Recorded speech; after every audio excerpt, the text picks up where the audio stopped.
We're not crazy, the system is. Tune in to Madness Radio, voices and visions from outside mental health. Wednesdays 6 to 7 p.m. Eastern Time on Pacifica affiliate WXOJLP-FM 103.3 Valley Free Radio. Produced by Freedom Center and the Icarus Project, streaming live, podcasting, and archived at madnessradio.net. Thanks for tuning in to Madness Radio. I'm your host, Will Hall, and today we're doing another follow-up story about the death in police custody of Jim Chasse in Portland, Oregon. And we're going to be speaking with Julie Diamond, who is a faculty at the Process Work Center of Portland and has been doing some training with the Portland police as part of the fallout from Jim Chasse's death.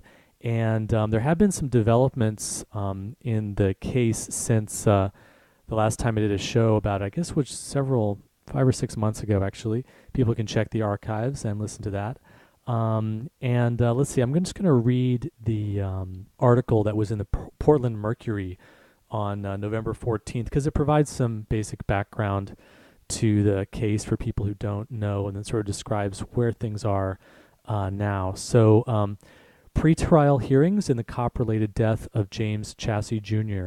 It is arguably Portland's most controversial cop lawsuit ever, and even though it will be almost 2 years before a jury is scheduled to sit down and rule on the case, the pretrial hearings are already heated, with both sides accusing the other of trying to prejudice a fair trial. Civil rights attorney Stom Steenson, who is representing the family of James Philip Chasse Jr., recently won a record $500,000 settlement against the city of Portland in a different officer-involved lawsuit that was decided on Thursday, November 8th.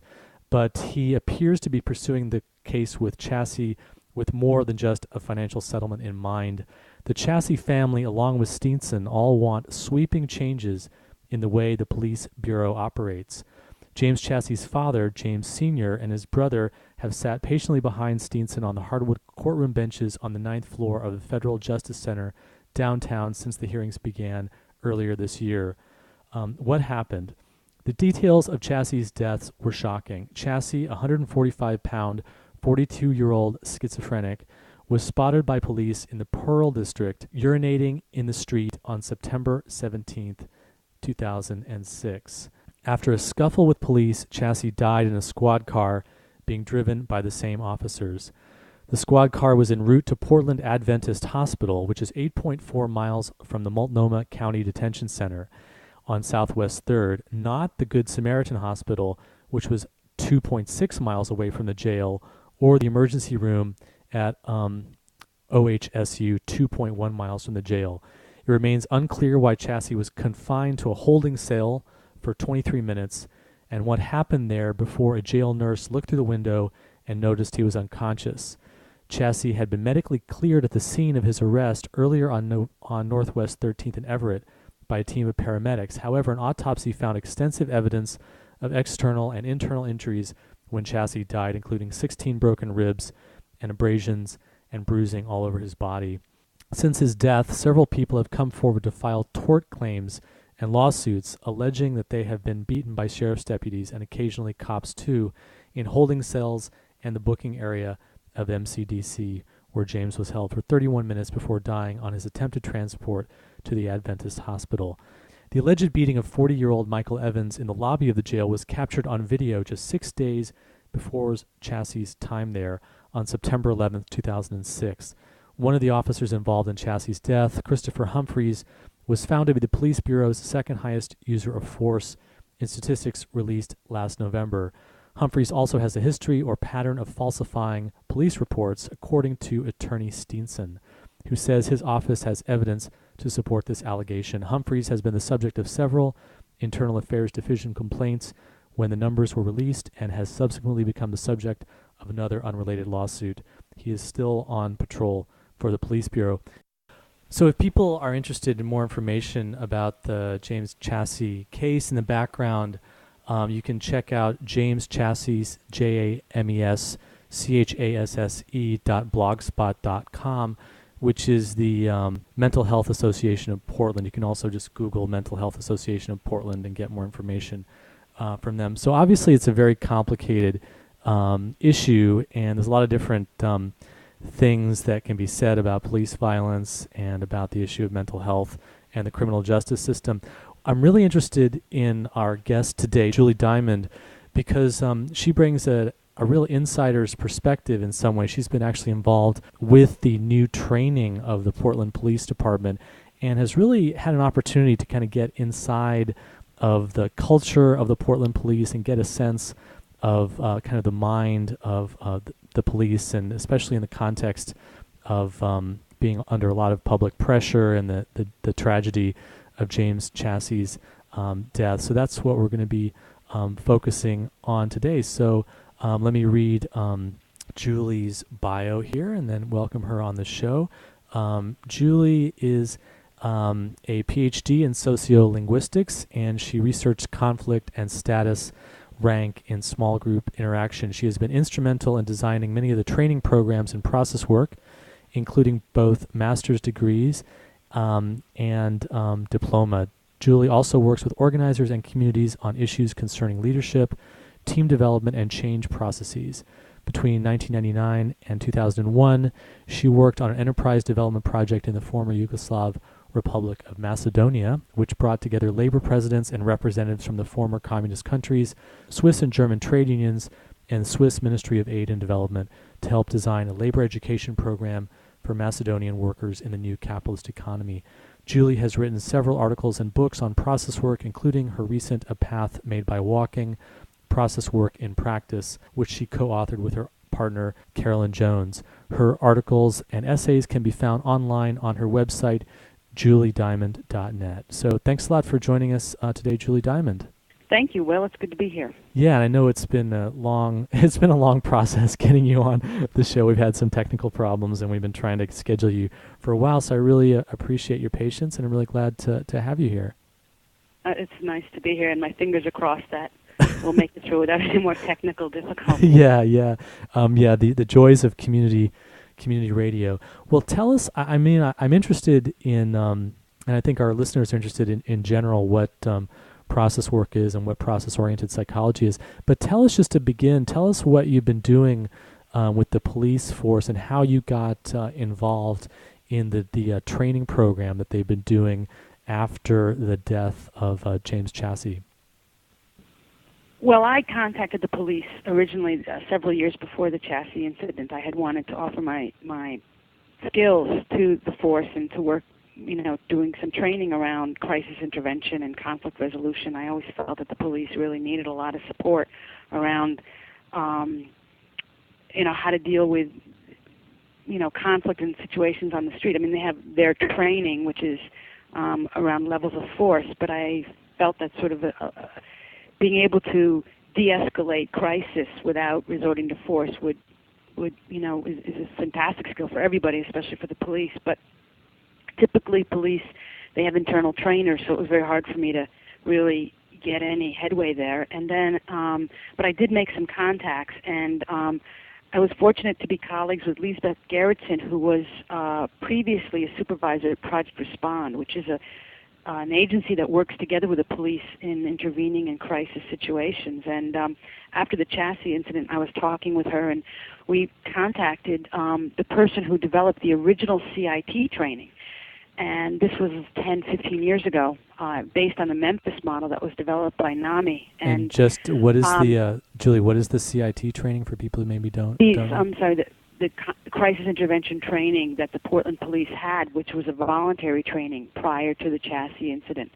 That was developed by Lieutenant Sarah Westbrook about 10 years ago, and it was a voluntary training that the police had. So after the Chasse incident, Lisbeth and I contacted her, and she had just been assigned to redesign the entire CIT training and to make it mandatory by the police chief, Rosie Sizer. So I had met Sarah earlier in my when I had contacted the police force, and so she invited me, and she invited Lisbeth and several others from Project Respond and from other agencies to, as well as the members of the training division of the Portland Police Bureau, to help her redesign the entire CIT training. So we had about 2 months to do that, and then we had to roll it out and training the entire Portland force. So it was a lot of work, in a short period of time. So that's how I got involved. How long ago was that? Are you still doing this training, or was this in the past? The training is now underway. The first training was delivered in February of last year, February 2007, of this past February. The team that gathered together around Sarah Westbrook that she created, that began in October, November, right after the Chasse incident in '06. So we worked through December and January and rolled it out in February, and it's been happening monthly for this last year, and it's probably going to continue for another, I'd say, 12 to 18 months until every member of the police force has gone through it.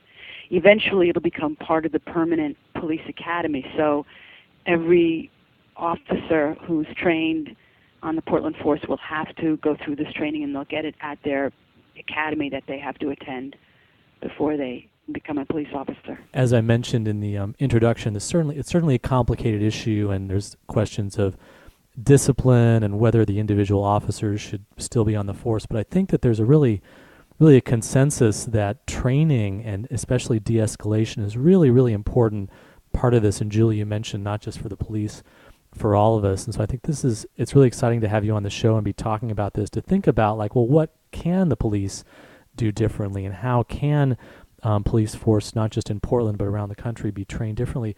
What was it like when you first went in, and I imagine like your first day kind of at school as the new teacher, so to speak, and what was it like going in there, and how did you kind of encounter this room full of police officers? It was a hard first day of school, I have to tell you. The stereotype of the sort of the brotherhood, the police department and the fire department, there is a real insider thing, and they really do not often have trainers from outside the force. And I can understand it's a high-pressure job, and the skepticism of, what do you know, and you don't know what we go through every day, and who are you to teach us? And just because you know stuff doesn't mean you know what our job entails. That attitude was certainly there.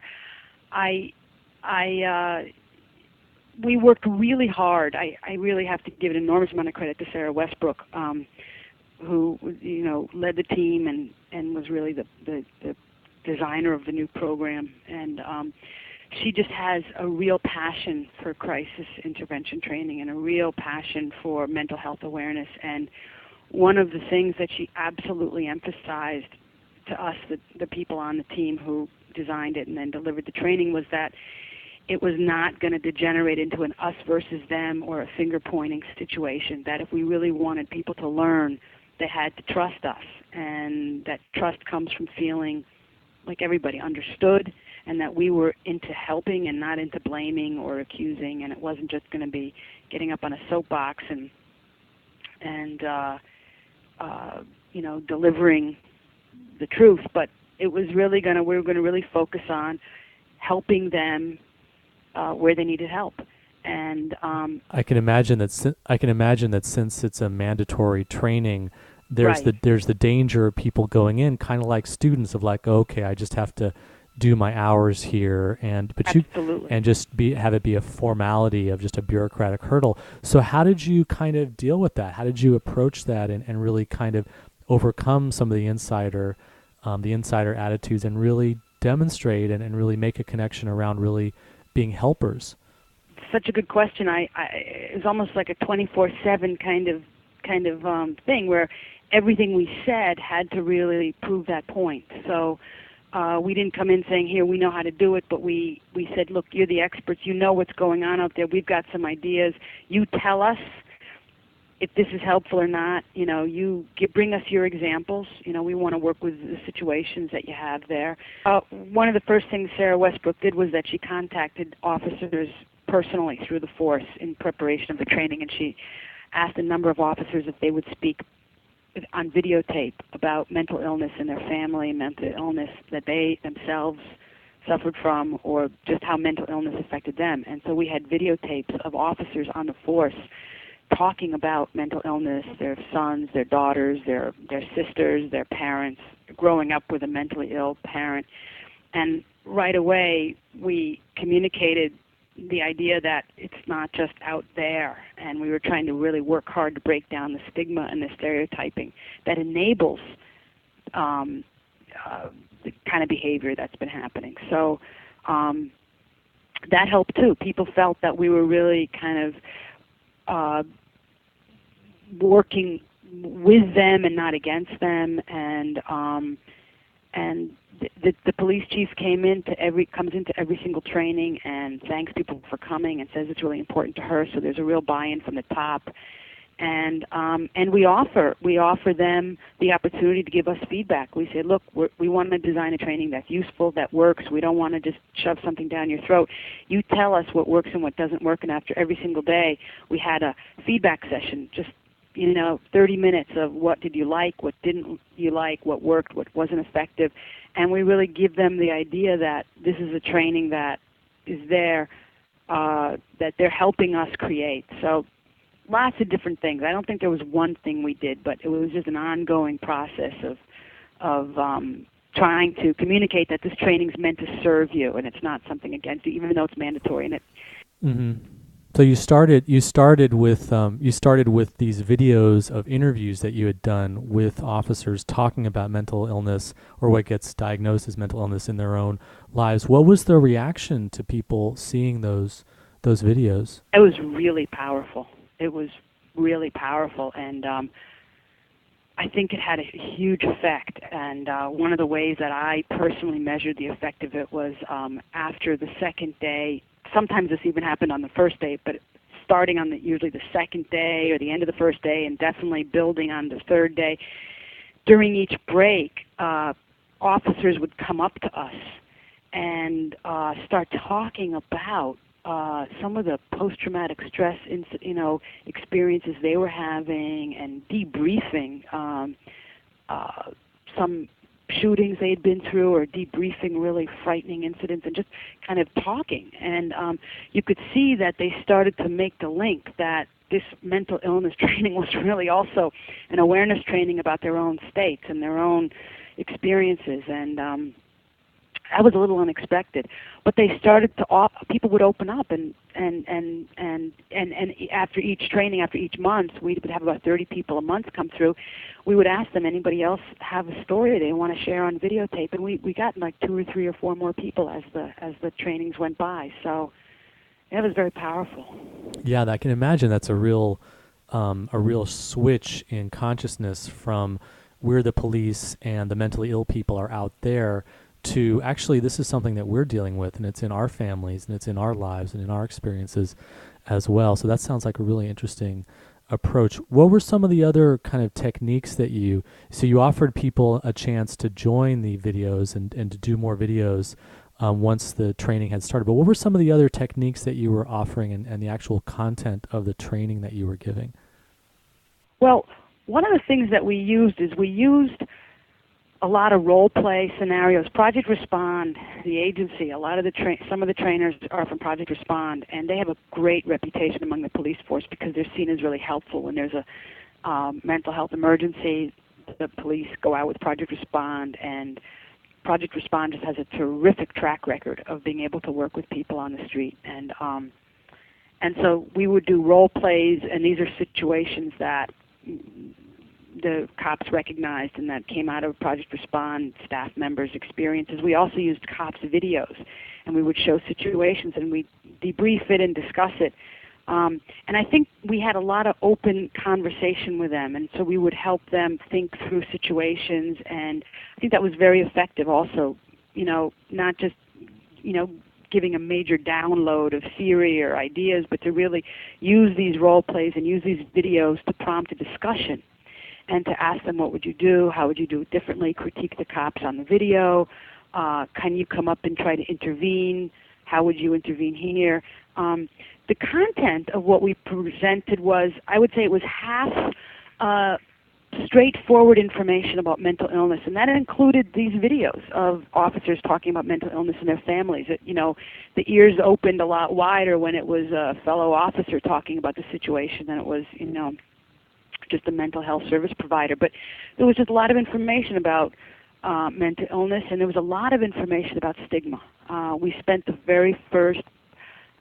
first part of the first day and the second day as well, talking about stigma and the history of mental illness and the deinstitutionalization of the hospitals, and then just a lot of facts about medication, why people don't take medication, what the reality is for people living with mental illness is. And then the second part of the training was really a lot around crisis, the crisis cycle, escalation and de-escalation, and how to intervene at different stages in a crisis cycle. When someone's responsive and then they go into less responsive states, recognizing the signs and the symptoms and the signals and how to intervene into those states in a way that's compassionate and also a way that's very effective. Did you find, in terms of it sounds like a lot of what you were doing was educating about the experiences of people who've been in the system and been diagnosed. Did you find that there was a lot of ignorance or a lot of stereotypes or a lot of confusion about those issues? Yeah. A lot. There's a value, or I don't know whether it's a feeling, an attitude, a value, judgment, whatever, but there's a feeling of, why don't these people just get it together? Or, why don't, it's a choice somewhere, like alcohol and drug use. It's not a disease; it's a choice. And and I think that was some of the stereotypes that we encountered, or some of the judgments that we encountered. And really after a few days of really seeing the reality for people, I think that it really changed for them. And unfortunately, mental illness on the streets looks sometimes, or is often, mixed up with drug use and alcohol use and homelessness, and there's a combination of so many socio-political, medical, psychological issues, economic issues, and so it's really, I think, to pull it apart and to really talk about mental illness opened their eyes a lot, because a lot of times it looks like drunkenness, or it looks like homelessness, or it looks like belligerence, or it looks like non-compliance, and showing what it's all about. I think that was really, really helpful, and people talked about how it was changing what they thought about mental illness. Was there a lot of diversity in the attitudes of the officers? I mean, did you find that they had discussions and debates and educating each other, and some of them had a more awareness and others had less? One of the most amazing parts of the whole training for me was the discovery that every, I know this theoretically, but every group has the conflict within them. So in the very first training on the third day, this huge debate erupted, and the officers start to really argue with each other, and they get to a point where they feel safe enough, and all their issues come out. So there's not one thought that I read, there's not one viewpoint that I read about in the paper that doesn't come up in the police force itself. That all the different viewpoints, the upsetness with the use of force, the pro-use of force, anti-use of force, all those issues are right there within the police force. And once the officers felt safe and free enough to talk among themselves and really debate, they really got into it with each other, and that was more effective than anything. Because when older cops, say to the younger cops, "You guys, all you do is use the taser because, I'm old school, and, I was a sheriff out in the country, and there was two of us, and if I called for backup, it was going to be 40 minutes, so you got to learn how to talk to people. And if you don't know how to talk, you're in trouble, and you new guys, you just reach for the taser, and because, it's easy, but, whatever. They start getting into it with each other like that, and it was really super effective learning for people to hear it from other cops and not just from the talking heads at the front of the room. Well, it's really interesting because there's kind of like a professional need to have a unified face to the public, and so these kinds of divisions and diversity within the police isn't something that we really think about. And I think that as a social justice activist and as someone who's often very critical of the police for very good reason, I think that myself and I think other people lose the sense that it's not a monolithic thing, that there are very, very progressive and very insightful voices within the police force, as well as the voices and perspectives that fit the other stereotypes of sort of cowboy violence and just enjoying conflict and this kind of thing. So it sounds like that was really something that you were privy to that maybe an outsider wouldn't have any kind of chance to see. Is that right? That's absolutely right. I mean, when that first, it happens every time. It happened every time as the training went on, but the very first time it happened, my jaw dropped. I was amazed, and I almost dared not speak because I was afraid I'd remind them that I was there and that they'd stop, and but they have a need to. But even I think there's a need to, and I think that kind of like any group that's under pressure, the job itself is under pressure, and then of course the political climate puts them under pressure. I think like any group, marginalized group or whatever, under pressure they have to kind of close ranks and put a united, show a united front because it's dangerous to show diversity. But that was the big learning for me to be reminded that there's all those roles are present within every group. What are you mentioned street encounters and the idea of the old school police saying, well, look, you just have to learn how to talk to people. And what are some of the kind of common scenarios that the officers presented to you as, look, this is what we need help with, this is what we run into all the time? Some of the things that they really don't know how to deal with are violent rages, where people basically have to be restrained. That's a really tough situation. I think the scenarios that they presented were actually quite diverse. I think one of the things that I learned a great deal about, one of the complexities of the police work, is that it's not just the police officer and the person, it's the public, and they have to keep their eye on the public. So whatever's happening, their responsibility is to make the perimeter safe, is to keep people safe in the streets. So whatever is happening, they have to sort of manage a very complex situation. I think some of the situations that they presented always involved innocent people or bystanders or people in a house or children or something where there was other complicating factors. They couldn't just deal with the person one-to-one. There was always other people there, a crowd or a city street or something like that.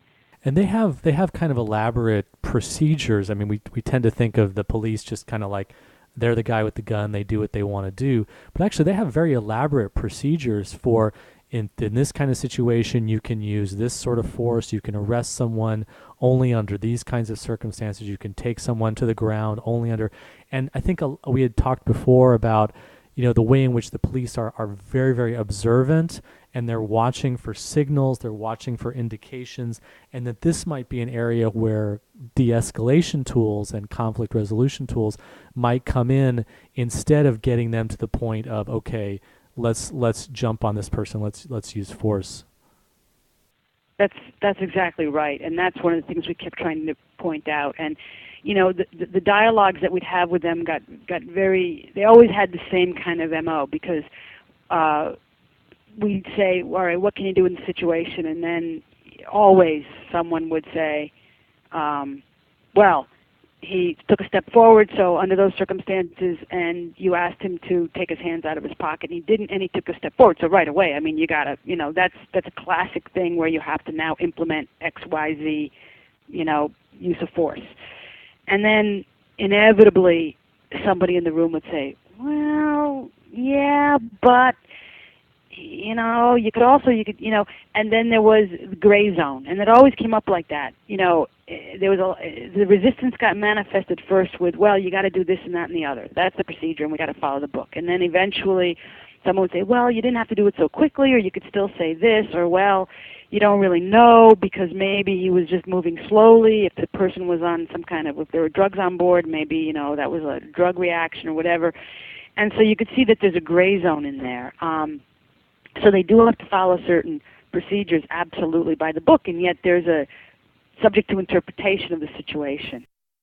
I was just asking you about how the training and what sort of skills you were able to offer people. You know, they're in a situation where they're looking at signals and they're trying to, like you said, is the person stepping back? Are they responding verbally? What were some of the things that you offered them in terms of ways to improve the way that they would handle those things so that they could make the choice to de-escalate and to move away from force? What were some of the things that they really responded to and learned from? Well, we taught some really basic things, and I think that they really needed really concrete things, A, B, C, D. You know, they didn't want theories, they just wanted skills. And one of the things we gave them a lot were things to say to somebody relative to where they were on the crisis cycle. So if someone's in one, you know, we taught them to recognize the signs of where someone's at, how responsive they are they able to communicate, are they not able to communicate, how are they able to communicate, and then within that, how can you talk to somebody, what to say, and really basic things, you know, like always, I mean, just simple stuff, you know, always say your name, you know, introduce yourself. Ask the person if they feel safe. I mean, one of the things that I was really amazed by was the knowledge that my colleagues at Project Respond had, and some of the things that they taught the officers around responding to people in crisis. I might have, from my psychological training, not have gone towards. Like, they would always ask the person, and they taught the police to ask them, do you feel safe? Are you okay? You know? And do you need help? Really basic things like that. The other thing we taught them was, which I think they found very useful, was escalation. That when someone's escalating, one of the things that, you know, this is where I think process work came in, is that we have this idea, we have, you know, a foundation in communication science, and if someone's escalating, somewhere their communication is not being received, so they continue to send the message. They're like transmitting and transmitting and transmitting a message until they feel someone's received their message. So they found that very helpful. We taught them how to recognize escalation signals, and then how to find what we call in process work the double signal, or the unintended message that's needing to be received and attended to. And often that's an emotional distress signal, or it's something upsetting, and it may not be what they're saying, but it's how they're saying it. So, you know, we showed a lot of situations where there's a mismatch, where someone's saying something, but they're really distraught, and they're in a lot of pain, they're in a lot of confusion, and the officer or the person responding to them is responding in a very rational, very kind of judgmental or rational or logical tone, or almost patronizing, or not really attending to the distress signal. So we taught them how to attend to a distress signal, and how that right away could de-escalate a situation. What would be an example of that? I mean, I'm kind of imagining maybe somebody who is holding a weapon, which is an aggressive, angry signal, but they're also crying, which is a vulnerable, sad signal. And maybe you could say, okay, I'm dealing with someone who's got this side of them that they're vulnerable and they're sad and they want to be connected with on a vulnerable level. Does that make sense? Is that the kind of thing that you're talking about? That is the kind of thing. Unfortunately, if they're holding a weapon, there's no choice here. They have to be taken. They have to be disarmed by an officer. An officer will not talk someone down with a gun on him. It's not. It's just part of their. They have to. An officer, part of the training, the defensive tactics say that you have to use a greater use of force than the person you're working with. So you can't. It's not a competitive battle. What I'm about to say sounds really provocative, but what the theory. But within the force, because the officers have to protect the public, they have to win the battle. They can't have a fair fight, because it could endanger too many people. It could also endanger the officer. So if someone has a gun on you, but now here's what I've seen, and some officers are just brilliant at this. And one thing I did see was an officer in a role play situation take the gun tell the person what they're going to do. Now, this is something that that's been very effective, and that once someone has to be taken into custody, that can go really poorly. I mean, some of the deaths in custody happen because of the way they're taken into custody. So I've seen officers use that de-escalation technique by saying, "Okay, now I'm going to put handcuffs on and it may hurt, or I'm going to do this and we're going to put you in the car now, and the reason I'm doing this, or give me your hands, I don't want to hurt you." And there's a lot of ways to talk to somebody, even as you have to take them into custody. The officers are really not trained. They can't assess a situation and make a judgment call. Pretty much, as I said earlier, there are gray zones, but pretty much they have to do certain things. But the way they do those certain things can really make a big difference in people's lives. Right, and I think this kind of raises the question of like, well, you're doing a certain level of institutional change, which is that you're trying to provide skills and an awareness for the officers who are actually implementing the policies and the procedures that are set up. But at the same time, there's another level of institutional change, which is how those policies and procedures are set up in the first place. Like, for example, the disciplinary issues, and then there's the larger issue of like, well, what are the alternatives to policing in general? And I think that's why it's interesting to me to kind of focus in on the work that you're doing, Julie, because it is so extremely concrete and specific. These are really, really clear examples of the kinds of things that officers can be trained to do. Even if other levels of change aren't taking place, we can have a better educated and greater awareness among police officers. And this is something that the psychiatric survivor movement and the human rights movement worldwide have been calling for, is greater awareness and insight. One of the things I'm wondering is, like, I guess the communication issue is so key. Was a lot of the training about communicating with people who are in extreme states of consciousness, who aren't maybe communicating in ways that an ordinary or consensus reality-based person might be expected to communicate, and get the police officers familiar with different ways of interaction? Mm-hmm. Yeah, we did a lot of training there. It may be, to those of us with experience with different states of consciousness or working with people, in this field, it sounds really basic, but we had to teach the officers, for example, not to argue with someone's reality, not to get into a loop. Like, one of the escalation things is that it's not just learning how to de-escalate, but learning how you yourself are an escalator, and how the officers can create the conflict and escalate it and exacerbate a situation and actually make it dangerous. And one of the ways they do that are very simple things, like arguing with someone's reality. Give us an example. Give us an example like that. Like, someone says, "My landlord just evicted me unfairly," and then the officer says, "No, they didn't." Or is that? Yeah, exactly. Or there's radios in my room and they can hear what I'm saying, and there's no radios in your room. That's not. I don't see any radios. And that was a really hard thing. Now, that was really hard to teach, because a lot of officers would say, "Well, you're asking me to lie," and that's not real. I can't go along with something like that. And it took a lot of skill. It took a lot of skill to kind of explain why that wasn't lying, and that you weren't agreeing with the person's reality just because you weren't arguing with it. Right. This is actually a really important conflict resolution skill that anyone can really learn, to de-escalate a situation. Someone is taking a point of view. If you take the opposite point of view, you're just going to escalate the situation. And maybe there's another time and place to argue the reality of, are there radios broadcasting in my mind or something. But in the conflict situation or the crisis situation, that's not the time and place to do it. And you want to just kind of sidestep that entirely, and sort of take the other person's point of view and communicate with them on another level. But it sounds like they ended up being pretty receptive to that point of view. They did. I mean, that was one of the things that, in this 4-day training, they really came to understand. They could see it, and when we would show it, either on the videos or with role play, they could really see how you can care for someone. You don't have to disagree or argue with their reality. You don't have to tell them to, for example, another really simple thing is when someone's really upset, to tell them not to be upset is like throwing gasoline on a fire.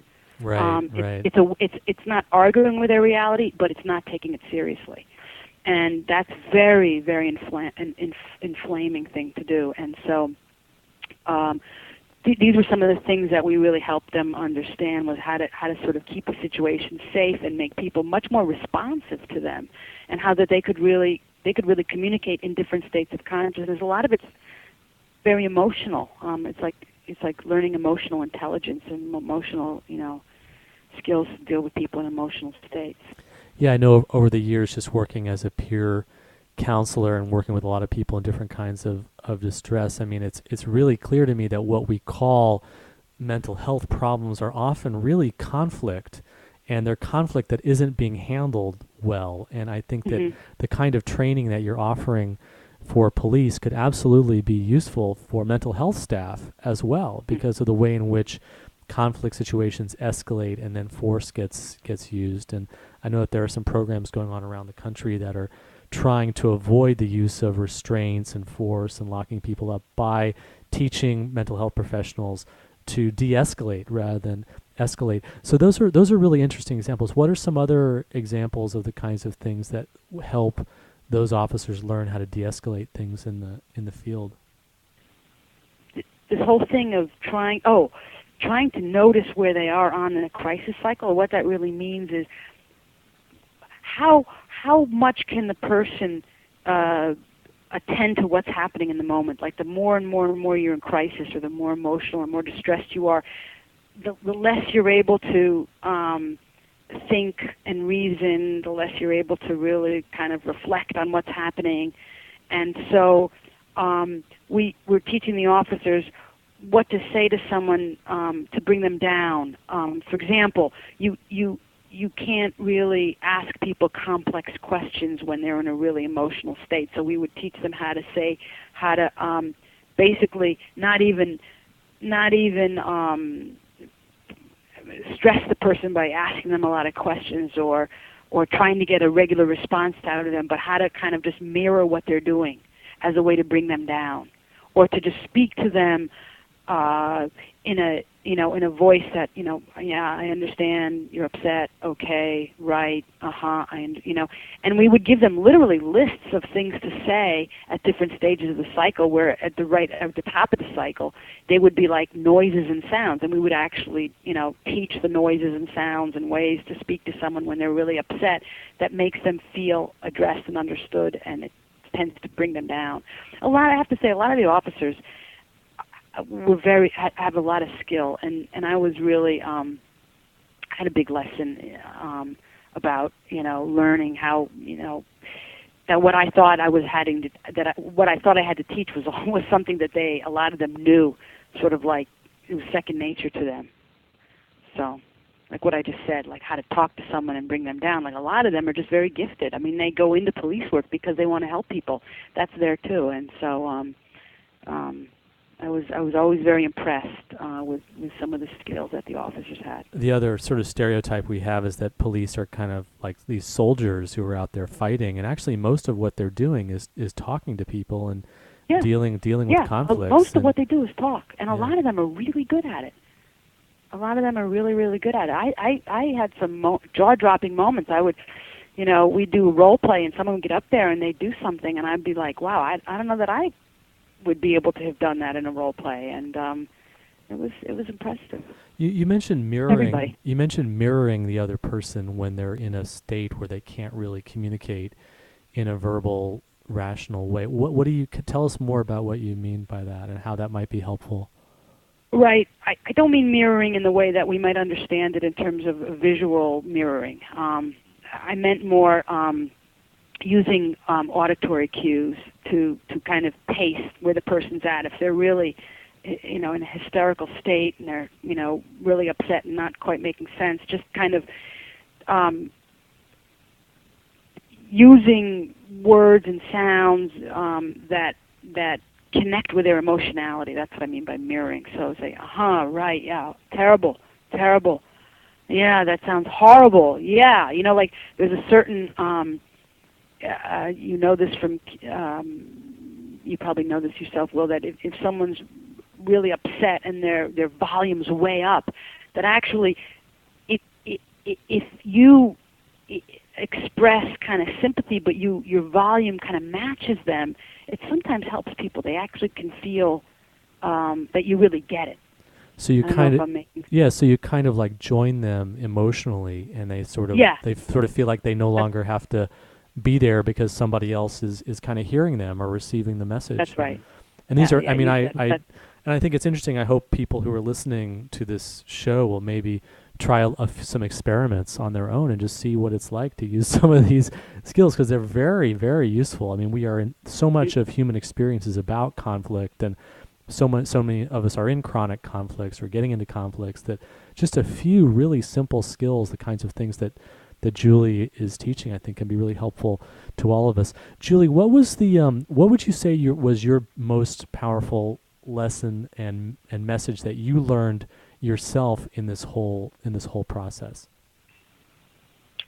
Well, I was very, very impressed. I did my psychology background is way in the background. I did a lot of my training a long time ago. And I was very, very impressed with the knowledge I gained about mental illness that I learned through my colleagues on Project Respond, and how they interacted with people in crisis. I, feel comfortable with the conflict piece, but their ability to really sort of tune in and understand people, the different states of minds people have, and just their knowledge about mental illness. I felt for me that was incredible to be able to really see what the work that they're doing on the streets with people. And I have to say, being able to, the most powerful part of the whole thing for me was to be able to see the diversity within the police force, and to be part of a learning experience where people really, you could really see that they were going through something. It wasn't just a delivery of knowledge. It was like a real transformational process. I did it, I think, 3 or 4 times. There were 2 or 3 times, and then I stopped being the main deliverer of the content, and someone else took that over. But each time we went through it, it was like a journey from the first day to the 4th day. It was like the group had gone through a real process together, and a real journey. And it was a personal growth journey as well as anything else, because they really learned about their own experiences too. Are there indications that the training that's going on is improving the quality of what the police do and making things better out on the streets? That's a topic that we're still discussing. I would like to have had some kind of real measurement in place. The anecdotal evidence from the officers themselves is that they're finding the training really valuable, and that the word after the first training, I mean, we would hear from people that, they basically, cops don't like to be told to go to training. Nobody does, but they were saying this was really terrific. So they're really appreciating it. The translation of, what's happening out on the streets, I would love to be able to capture that data in a real systematic way, and I don't really know what's happening there. That's really a internal police training division matter, and we did have some discussions about it, but I don't know where it's at now. And it would be a real loss not to capture some of that before the training's over. Well, yeah, especially since I think the public is really wanting results after not just James Chasse. There have been some other deaths in custody. I guess one of the most tragic that happened, I don't know if you know about this, but there was a man, Raymond Guerder, who was apparently, the newspaper said he was drunk and despondent, and he had a handgun. This was actually what I was thinking when I had mentioned about what do you do with someone who's got a weapon. And he was in the backyard of his house. He was upset. He was maybe suicidal. But apparently he was actually talking with a crisis counselor from the police force on the cell phone at the very moment that a police sniper made the decision that, look, he's got a gun, we've got to take him down. He was in mid-sentence, apparently, talking with a counselor, and the police just killed him. So. Well, that's an unbelievable tragedy, and that was a miscommunication. Another situation, that was a miscommunication between the hostage negotiation team and the CERT team, which is the one who goes in with guns, and sniper team for hostage situations. That was a complete breakdown of command structure. And interestingly enough, I just read a report on that Chief Sizer, that they went through a big review, and the outcome of that is that they're going to create a brand new team called, I think it's called Critical Incident Response or Critical Incident, something like that. And they're putting, Lisbeth is going to be working on that team. So they're going to, so that there's never going to be that breakdown of communication again, or they hope there won't be that breakdown. They're actually putting the crisis intervention coordinator on that special team. So yeah, it's a terrible, terrible story, and it just makes me think that, I mean, if you've got a policy in place that says man with gun, you have to use overwhelming force, you have to take him down, that's really a misunderstanding of what suicidal gestures are. Someone who is maybe picking up a gun or picking up a knife may not be preparing to attack the people around them. They just may be struggling with very intense feelings of suicide and very reachable. I mean, I know that I've worked as a peer counselor with people who have had weapons or who have been in violence situations, and just knowing when someone is directing their hostility outwards and when they're really just kind of struggling with their own suicidal. It seems like it's an educational process too that could need to take place in the police force around that as well. It's really true. And as I said before, that was a real breakdown in communication, because they were indeed the hostage negotiation group were working with a person trying to de-escalate them verbally, and they didn't have knowledge. It wasn't their team that fired the shot. It was another team. And so I think there are within the force, there are people who do want to see that greater awareness implemented. Yeah, it's a dramatic illustration that maybe there are kind of two processes going on. One is a more kind of war on terror, law and order. If they've got a gun, we have to shoot them first, preemptive kind of approach. And then something that I think is really happening in the U.S. as well, we're very innovative social, emotional, psychological kinds of approaches are coming in with the restorative justice movement, with the work that you're doing. So are you hopeful that maybe the kind of the more insightful and awareness-based approaches will kind of win out over the more militaristic approaches that seem to be very popular as well? I am optimistic, and I think, I guess on a closing note, I think that what I think it depends on, though, is I think it depends a lot, well, on many, many things, but I think that the experiences of those people who are under pressure, who have to deal with the law and order issues that the rest of the population gives over to them to be dealt with, that their voices and in all their diversity have to be heard as well. That they're not just servants to be told how to deal with it. I think that the police inherit the problems that the public don't want to deal with. And, if the community doesn't fund mental health, then it ends up on the streets and it ends up on the cops' watch. And that, I feel like citizens at large have to take responsibility for what's happening too. And we really outsource these issues to the police, and then we hate how they deal with it. Well, you can't have it both ways, I feel. I feel that if we're not going to, pay taxes so that we have some humane and compassionate responses to these problems,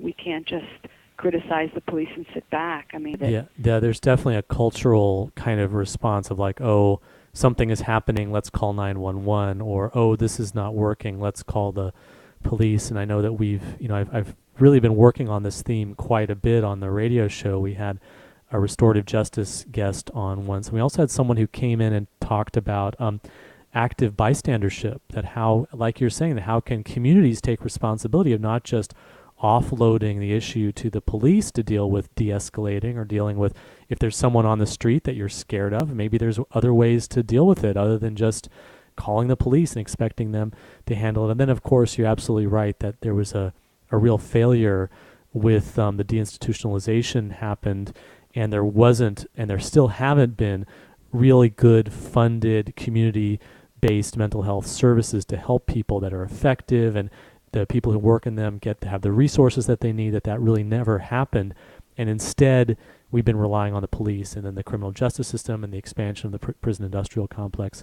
Well, Julie, we're about out of time, and I really want to thank you for coming in and giving us this incredible insider perspective on how the police are kind of dealing with this and what it's like from the police's point of view on the street. I really think this is an invaluable perspective that you're bringing, and I really thank you for joining us today on the show. Thank you, Will. It's been a real pleasure, and I really enjoyed the opportunity to talk about these things. And it's great work that you're doing, too. Thanks for having the show in the first place. Yeah, thanks a lot. And if people want to find out more about your work or about process work, you have a website, is that right? I do. My website's www.juliediamond.net. And there is another podcast that I did with Kate Jobe called Process Work Live, and I talked about the police work I did there. So it adds another dimension. I cover things there that I didn't cover here. So great. Well, I'll make sure and link to both of those on the Madness Radio website. So thanks a lot for joining us, Julie Diamond. Thank you very much, Will. You've been listening to an interview with Julie Diamond. Julie Diamond is a faculty and therapist with the Process Work Institute of Portland, and she has been doing work with training the Portland Police Department around conflict resolution, de-escalation, and crisis intervention. That's about all the time that we have this week. Thanks a lot for tuning in to Madness Radio.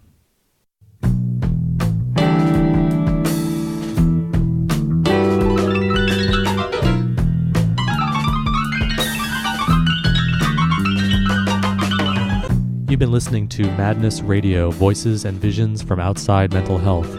Madness Radio is broadcast every Wednesday, 6 to 7 p.m. Eastern Standard Time on Pacifica affiliate WXOJ-LP-FM 103.3 Valley Free Radio in Northampton, Massachusetts. For our live internet stream, podcasting, show archives, and more, visit madnessradio.net. Madness Radio is co-produced by Freedom Center and the Icarus Project. For more information, check out freedom-center.org and theicarusproject.net. For more mental health radio, listen to the News Hour from mindfreedom.org, Wednesdays, 4 p.m. Eastern Standard Time. If you have an idea for a story or guest on Madness Radio, or you just want to share what's in your head, contact us at radio@madnessradio.net.